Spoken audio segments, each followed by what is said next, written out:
اور سپردگی کی جگہ یعنی جہاں اس کا مکان یا اس کی قبر بنے گی، اللہ تعالیٰ اس کو بھی جانتا ہے، اس کا بھی رب کریم نے بندوبست کیا ہے، اور یہ سب کچھ روشن کتاب میں مذکور ہے۔ مزید اللہ تعالیٰ نے فرمایا کہ تخلیق کائنات کا مقصد انسان کے خیر و شر کی آزمائش ہے، اس کے بعد کافروں کے حیات بعد الموت کو سحر قرار دینا، وہ کہتے تھے یہ جادو ہے، تو جادو قرار دینے اور ان کی سرکشی کا بیان ہے کہ عذاب میں تاخیر کو احسان شمار کرنے کی بجائے مسلمانوں کو تانے دیتے ہیں کہ عذاب کو کس چیز نے روک رکھا ہے۔ آگے چل کے انسان کی خود غرضی کو بیان کیا اللہ تعالیٰ نے، فرمایا کہ اللہ تعالیٰ کسی انسان کو کوئی نعمت عطا کرتا ہے تو وہ اس پر شکر گزار نہیں ہوتا، لیکن اگر نعمت چھن جانے پر تو پھر نا امید اور ناشکرا ہو جاتا ہے۔ ملی تھی تو پھر اس نے شکر ادا، چلی گئی تو بڑے شکوے کر رہا ہے۔ اسی طرح اگر مصیبت کے بعد کوئی نعمت ملے تو انسان اتراتا ہے، شیخی بھکارتا ہے، البتہ جو ہر حال میں صابر شاکر رہے اور عمل صالح کرے تو ان کے لیے بخشش ہے اور بڑا اجر ہے۔ اللہ تعالیٰ نے اپنے نبی پاک صلی اللہ علیہ وسلم کو تسلی کے لیے فرمایا کہ کفار طرح طرح کی فرمائشیں کرتے ہیں،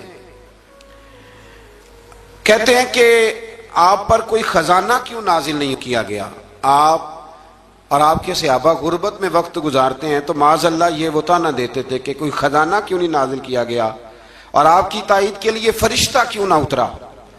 آپ اس پر تنگ دل نہ ہوں، آپ کا کام تو صرف لوگوں کو عذاب الہی سے ڈرانا ہے۔ اس صورت میں بھی قرآن کریم کے کلام الہی ہونے کا انکار کرنے والے کو چیلنج دیا گیا ہے کہ اپنے تمام حمیتیوں کو ملا لو اور قرآن پاک جیسی 10 صورتیں بنا کے دکھاؤ، لیکن بنا سکتے؟ آیت نمبر 15 میں ارشاد فرمایا کہ دنیا اور اس کی زینت کے طلبگاروں کو ان کے اعمال کا اجر اسی دنیا میں مل جائے گا، لیکن آخرت میں پھر ان کا کوئی حصہ نہیں ہوگا، اجر آخرت کے اعتبار سے ان کے اعمال باطل ہو جائیں گے۔ آیت نمبر 17 میں قرآن کی حقانیت کا انکار کرنے والوں کے لیے نار جہنم کی وعید کا ذکر ہے، اور قرآن کے اللہ کی جانب سے حق ہونے اور بغیر کسی شک کے اس پر ایمان لانے کا ذکر ہے۔ اس کے بعد اللہ تعالیٰ پر جھوٹ باندھنے والوں اور اللہ کے رستے سے روکنے والوں کا ذکر کیا گیا کہ قیامت کے دن ان پر گواہ پیش ہوں گے کہ یہ اپنے رب پر جھوٹ باندھتے تھے، اور ان پر اللہ کی لعنت، ان کے لیے دوہرے عذاب اور آخرت میں ان کی یقینی ناکامی کا ذکر ہے۔ یہاں ایک بات آپ سے بھی عرض کروں، ہم بھی کئی دفعہ نا بھولے پان میں کہہ دیتے اللہ نے یہ بھی تو فرمایا نا جی قرآن میں، تو جب تک آپ پڑھ نہیں لیتے یا سن نہیں لیتے تب تک یہ جملہ بولنے کی ضرورت ہے۔ اسی طرح نبی پاک علیہ السلام نے فرمایا جس نے مجھ پر جھوٹ باندھا، جھوٹی حدیث بیان کی، وہ میں نے کہا ہی نہیں تھا اور اس نے جھوٹی حدیث بیان کی، تو حضور فرماتے اس نے حدیث نہیں سنائی بلکہ اپنا جہنم کے اندر مکان بنا لیا ہے۔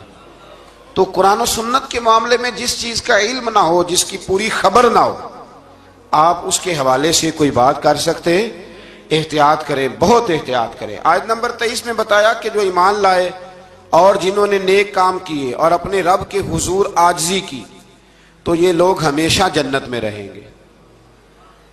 مزید فرمایا کہ مومن اور کافر کی مثال ایسی ہے جیسے اندھا اور بینا، مومن گویا دیکھنے والا ہے اور کافر گویا اندھا ہے اور بہرا اور سننے کی صلاحیت رکھنے والا۔ آیت نمبر 25 سے 23 تک میں پھر حضرت نوح علیہ السلام اور ان کی قوم کے حالات بیان ہوئے کہ نوح علیہ السلام نے جب اپنی قوم کو توحید کی دعوت دی اور انکار پر عذاب الہی سے ڈرایا تو قوم کے سرداروں نے ان سے کہا، بھلا کیا کہا؟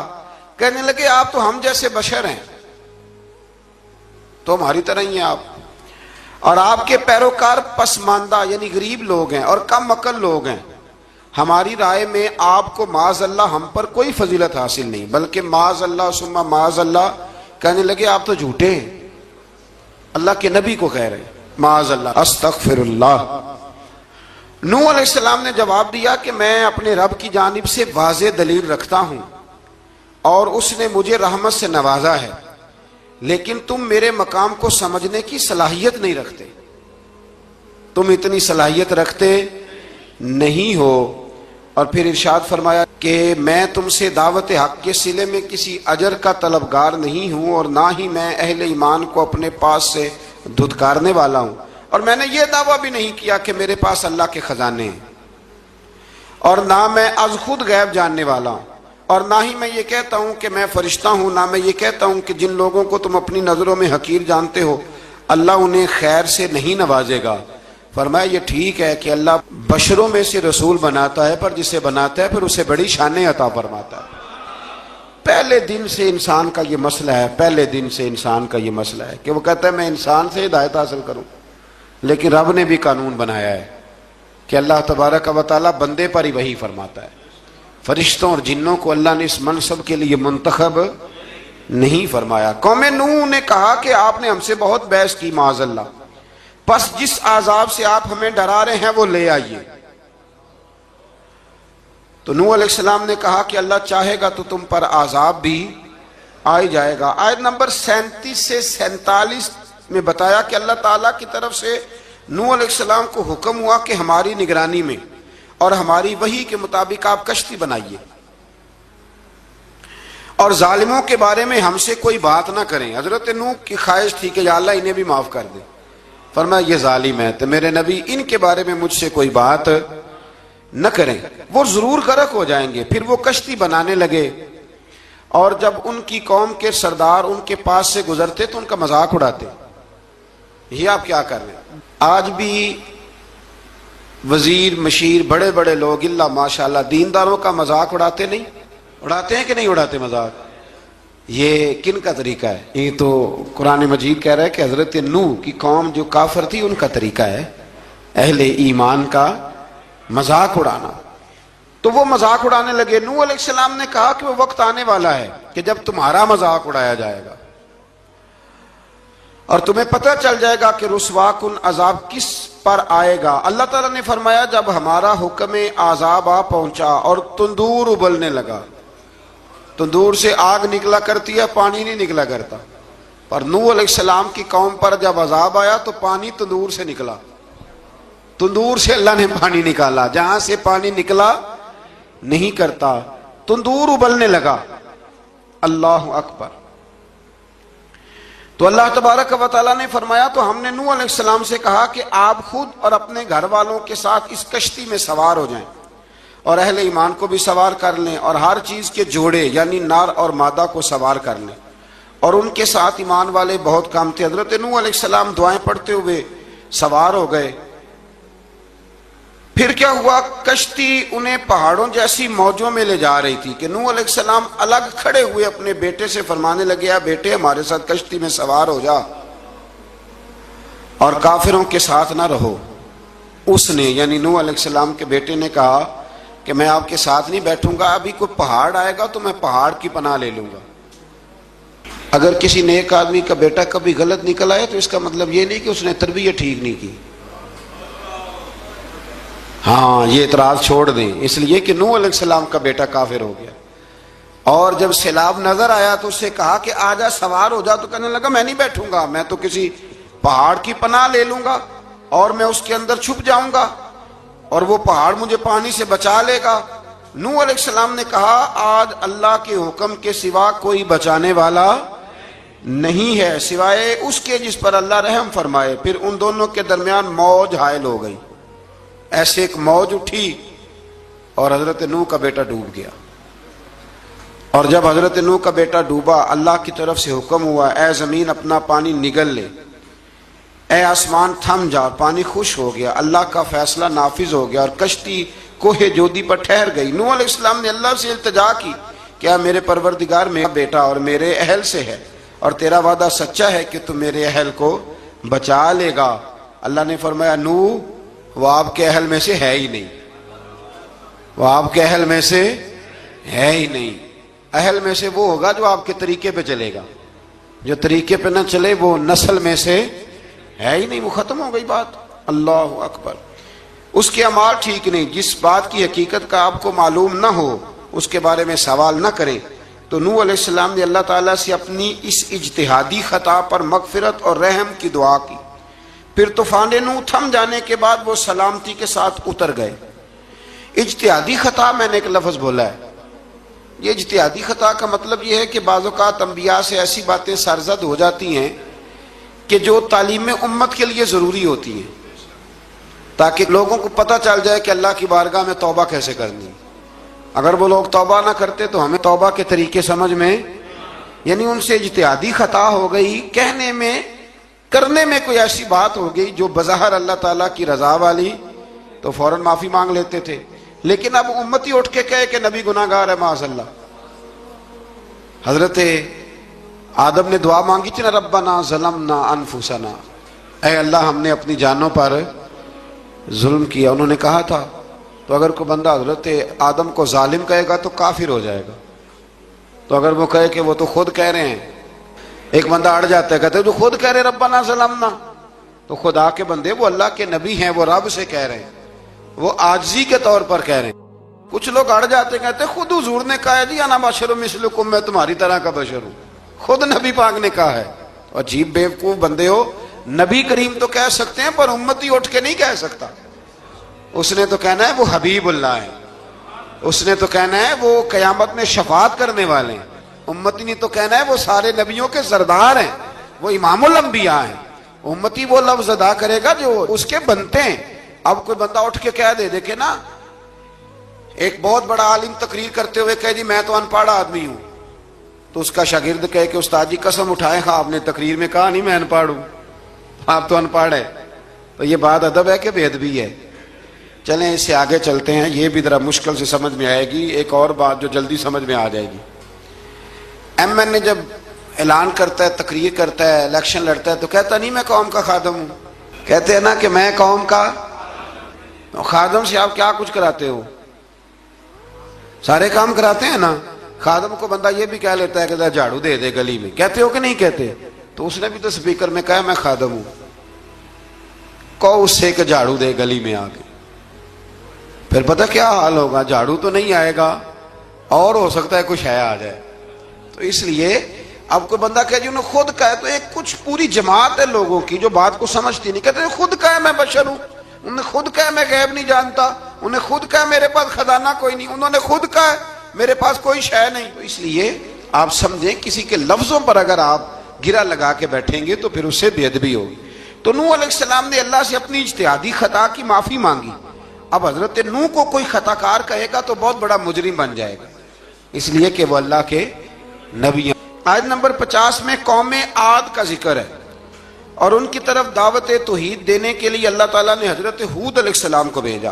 ہود علیہ السلام نے قوم سے کہا کہ میں تم سے کسی چیز کا اجر طلب نہیں کروں گا، میرا اجر میرے اللہ کی بارگاہ میں ہے، پس تم اپنے رب سے بخشش مانگو، پھر اس کی بارگاہ میں توبہ کرو، اللہ تعالیٰ تم پر موسلا دار بارش برسائے گا اور تمہاری قوت میں اضافہ فرمائے گا۔ قوم عاد نے دعوت حق کو رد کیا اور ایمان نہ لائے، بلکہ ہود علیہ السلام پر طنز کیا۔ وہ کہنے لگے کہ ہمارے تو معبودوں نے، ہمارے بتوں نے معاذ اللہ آپ کو پاگل بنا دیا ہے، آپ کو مجنون بنا دیا ہے، الٹا حضرت ہود کو کہنے لگے، اس لیے آپ ایسی باتیں کرتے ہیں۔ ہود علیہ السلام نے کہا میں اللہ کو گواہ بناتا ہوں اور تم بھی گواہ رہنا کہ میں تمہارے شرک سے بری ہوں، اور میں اللہ پر توکل کرتا ہوں، اور میں نے رسالت کا حق ادا کر دیا ہے۔ آیت نمبر 58 میں اللہ تعالیٰ نے فرمایا جب ہمارے عذاب کا وقت آ گیا تو ہم نے اپنی رحمت سے ہود اور ان کے ساتھ مومنوں کو نجات عطا کی۔ قوم عاد نے اللہ کی نشانیاں اور رسولوں کو جھٹلایا اور دنیا اور آخرت میں لعنت کے حقدار ہوئے۔ آیت نمبر 61 میں پھر سے حضرت صالح علیہ السلام اور ان کی قوم سمود کے حالات کو بیان کیا گیا ہے۔